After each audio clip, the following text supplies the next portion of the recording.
எங்க மாதிரி இருக்கு டிஎம்கே அதாவது டிஎம்கே உடைய குறைகளை எடுத்து கூறதை விட தாவேக்காவை தான் பயத்துல ரொம்ப அண்ணன் பேசுறதே இல்லையா தாவேக்காவை பேசுறதே இல்லையா சாட்டை துறைமுருகன் கூட சாட்டை துறைமுருகன் நோண்டிக்கிட்டே இருந்தா சும்மா விடுவாரா அசிங்கமா தான் கேட்பாரு அவரு சும்மா ஒரு பொண்டாட்டி எல்லாம் இழுக்கிறது அவரை இழுக்கிறது இல்லாதெல்லாம் பேசுறது மரியாதை தெரிஞ்ச ஒரு கட்சி இல்லையா நீங்க மரியாதை நீங்க வந்து காரியங்க மூஞ்சில துப்புவீங்க நாங்க அப்படியே தொடச்சிட்டு இம்மாட்டு கொடுத்துட்டு போவோம் உங்களுக்கு திருப்பி பலால்னா அறைவோம்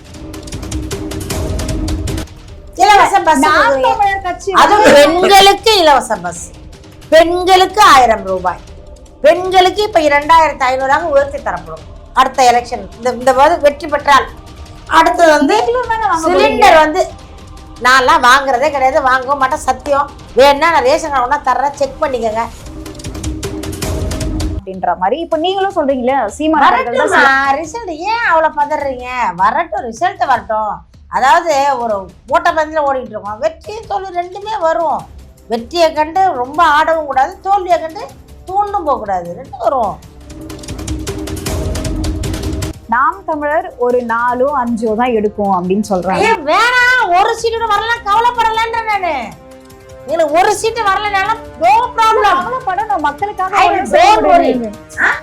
கவலைப்படணும் இல்லையா மக்களுக்கு தொண்டு செய்யணும் தானே இவ்வளவு மக்களுக்கு தொண்டு செய்யணும் மக்களே வந்து நான் குழியில தான் போய் உழுவேன் பாதாளத்தை தான் உழுவேன்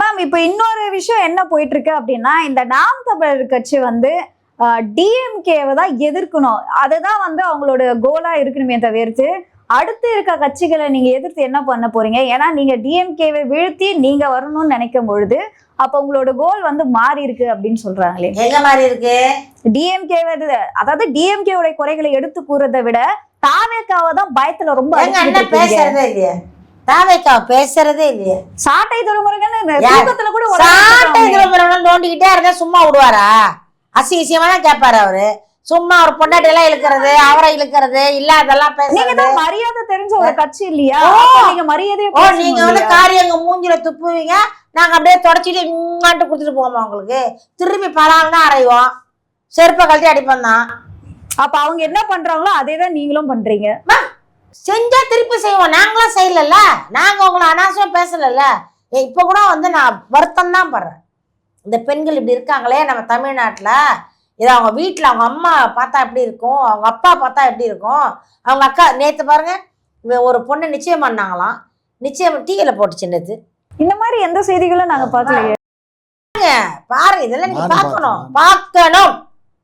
பார்க்கணும் பொம்பளைனா அடக்கமா இருக்கணும் குனிஞ்சு தலை நிம்மராத நடக்கணும் அசந்து பேசக்கூடாது வாய் வார்த்தை அடக்கமா இருக்கணும் இப்ப எனக்குலாம் வயசாயிருச்சு நான் பேசுறேன் எனக்கு 2 பொம்பளை பிள்ளைங்க இருக்காளுங்க என் மருமம் இருக்கா வந்து பாருங்க வாய் அசந்து ஒரு வார்த்தை வராது இந்த வாசம் அப்படிதான் வெளில வர மாட்டாங்க நாங்களும் அப்படிதான் இருந்தோம் இப்ப நாம் தமிழர் கட்சிக்கு வந்துதான் இந்த மாதிரி பேசிக்கலாம் வெளியில எல்லாம் போக மாட்டோமா நான் அவசியமா ஆனா பெண்களை இவ்வளவு தூரம் பேச வச்சதே திமுக தான் சொல்லிட்டு இருக்காங்க நீங்க நாம் தமிழர் கட்சின்னு பேசுறீங்களே பெண்களை பேச வச்சது பெண்கள் சுதந்திரத்துக்கு முக்கிய காரணமே திமுக தான் அப்படின்னு சொல்றாங்க ஐயா என்ன பண்றாங்க திமுகவில் அவங்க ஆளை விட்டு அனுப்பிச்சு பேச சொன்னாங்களாமா நான் பேசுறது படிக்க வச்சதே பெண்களை இவ்வளவு தூரம் கொண்டு வந்ததே திமுகன்னு சொல்றாங்க முன்னேற்றி பெண்களை வந்து முன்னேற்றி இருக்காங்களாமா அதெல்லாம் போய் அவங்கவுங்க படிச்சுக்கிட்டாங்க அப்ப அவர் பிள்ளைய ஏன் படிக்க வைக்கல அவர் பேரன் படிக்கல லண்டன்ல கொண்டு படிக்க வச்சிருக்காங்க அவர் பேரனை அவரே இங்க படிக்க வைக்கல இங்க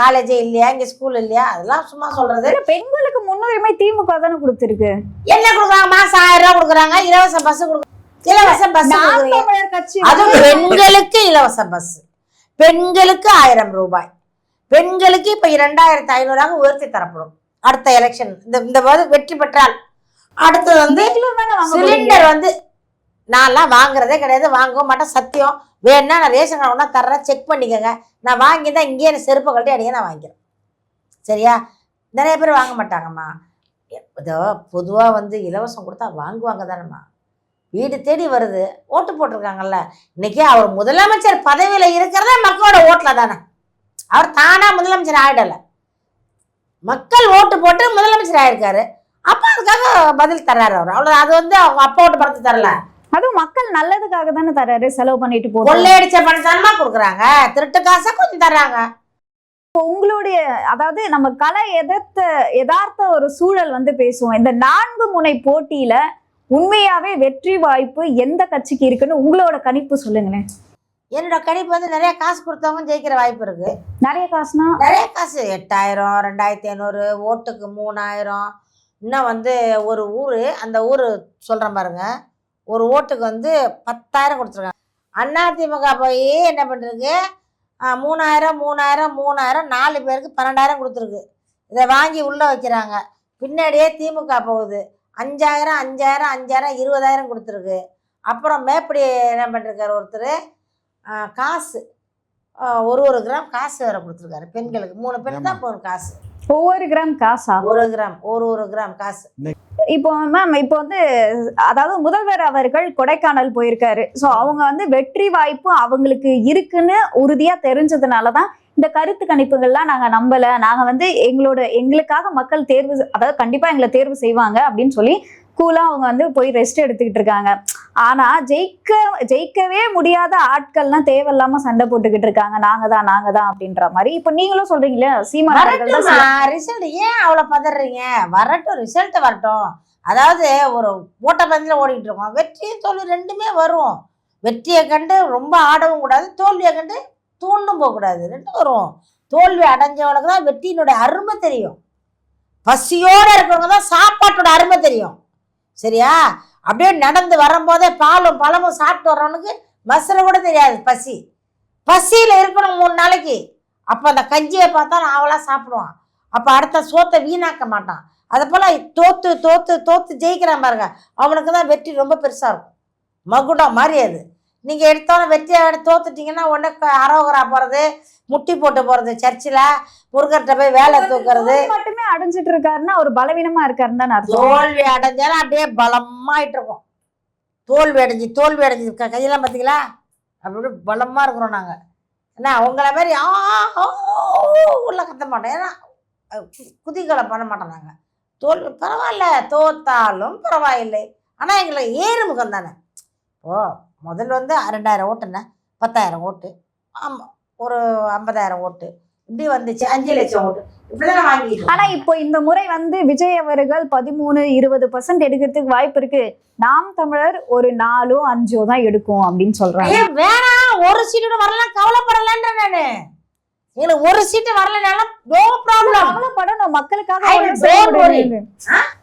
கவலைப்படணும் இல்லையா? மக்களுக்கு தொண்டு செய்யணும் தானே. மக்களுக்கு தொண்டு செய்யணும். மக்களே வந்து நான் குழியில தான் போய் உழுவேன், பாதாளத்துல தான் உழுவேன், இந்த கக்கூசு வாசல்ல தான் உட்காந்து தூங்குவேன்.